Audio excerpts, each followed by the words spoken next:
We all feel jealous of those people, whether it's in college or at workplace, those who are able to command a lot of respect and influence. They may not necessarily be the boss, but they become a bit of a power center. They are able to attract people towards them, whatever is the reason. And we often wonder secretly, मुझे क्यों नहीं हो पा ये सब? मैं क्यों नहीं कर पा रहा हूँ? मैं कब कर पाऊंगा ये सब? I'm sure you're thinking of this, right? Well, I do have that answer in today's video. So, hello everyone, this is Ashok Ramachandran sharing with all of you today in this video how to be influential as a person. Whether it's at workplace or is it at college, it can work in both. And let me share with you all 5 things you can do to make yourself a more influential and a more commanding person in your desired locations. Let's get started. So first things first is communication. To be influential in workplace, you have to have a great command over the way you speak. Now, I don't necessarily mean that you have to have Shakespearean English. You don't have to be using flowery words like Shashi Tharoor. Defenestrate, agathocacological, Panglossian, Quatch. It's not about that. It's about being able to present your points. Communication also means listening. Are you a great listener? Do you listen to understand or you listen to reply? So you can focus on building your communication skills, listening skills.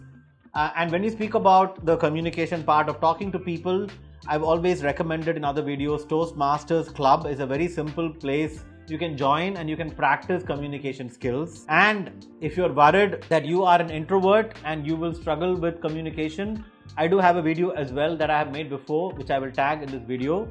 Please watch that video, Introverts, Communication Skills for Introverts. But a simple hack is prepare a set of questions that you can go into any place and you can start a conversation with people. I will also make a separate video on conversation starting, by the way, but communication is super important if you want to become influential at workplace. The second thing is storytelling. Storytelling, you must be wondering, what is it? Today people have become a brand and people associate not just with a brand but with the person that represents a brand. Like today, a lot of people may represent Schindler with me, and they would feel that if I can connect with Ashok, then maybe I can connect with the company Schindler as well. So and how did this happen? It's because of a lot of storytelling that I have been doing about myself and my company and my journey. So each one of you have a story. You have a story of happiness or struggle or anything. Now, you don't have to be a boss to always be a storyteller. Even as an employee, you can share your stories. You can share your stories in a company meetings, in a town hall meeting, an all hands meeting, in a public meeting where you are asked to share some experiences, for example. Or you can share them in your company's blogs if you do have one. Like in my company, we use something called Yammer, which is a Microsoft tool. You can share it on social media, of course, and become a thought leader.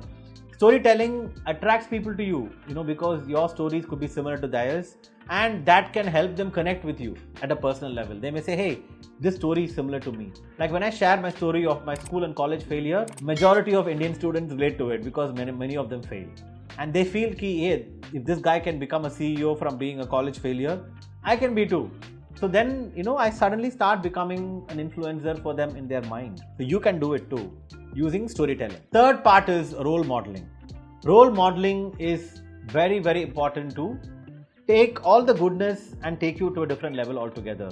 Now, where does role modeling help you? Role modeling helps you to break stereotypes. As a child, you have been told, don't speak up, don't challenge, don't say no. So maybe in your head, you must be saying, Ashok, I want to be a storyteller, but I've been told not to speak up. So how do I break this barrier? Use role modeling for that.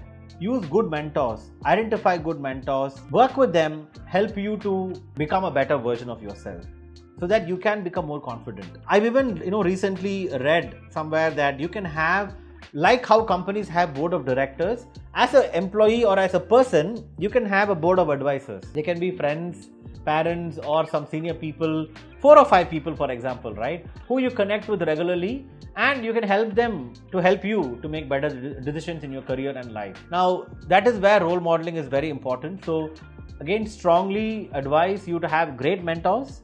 If you want to know how to get a good mentor, I will make a video about that. I've made some reels on it. If you want, you can check it out on my Instagram channel as well. But role modeling. The fourth point is personal branding and networking. Again, something I've advocated in many of my content before is every one of us, you are a brand manager for yourself, you are a marketing manager for yourself. I'm sure you're not going to appoint a marketing manager just for you full time, right? You don't have the money, we can't afford it. So you have to brand yourself, you have to advertise yourself. Of course, for that you have to network as well. Now, networking doesn't mean that you just message people and keep asking for favors. Networking works when it is both ways.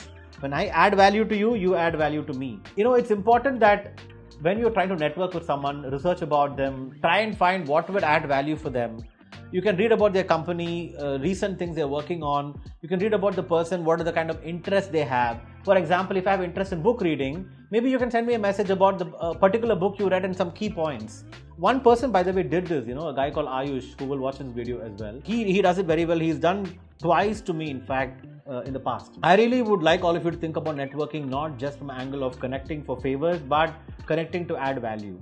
When you do a great networking and you start building your personal brand, automatically you become more influential at workplace. Now, the last point, again, a very critical point, is executive presence. Again, I have made a video on executive presence. Please watch it in my YouTube channel. Executive presence is the ability to energize a place where you don't know people as well. It's the ability, the way you portray yourself. It's the way you carry yourself. How do you dress up? Do you take care of your personal hygiene? Do you exercise and keep yourself fit and great looking with what you have? That's what is executive presence. My dear friends, these 5 things are super powerful to make you an influential person at workplace. Now, why do you have to be influential at workplace or in your college? It's a simple hack for success. If you are able to influence people, there is a great likelihood that it can convert into monetary benefits as well. Even content creators are influencers for this reason. So go on, learn the hack of influencing and achieve a lot of success in your life. If you like this video and you want to watch more of such videos, don't forget to click on the subscribe button, like, share and comment what you liked about this video. Thank you all. Have a great day. See you next time. Do click on the subscribe button and notification button to continue watching all the videos that I'm posting.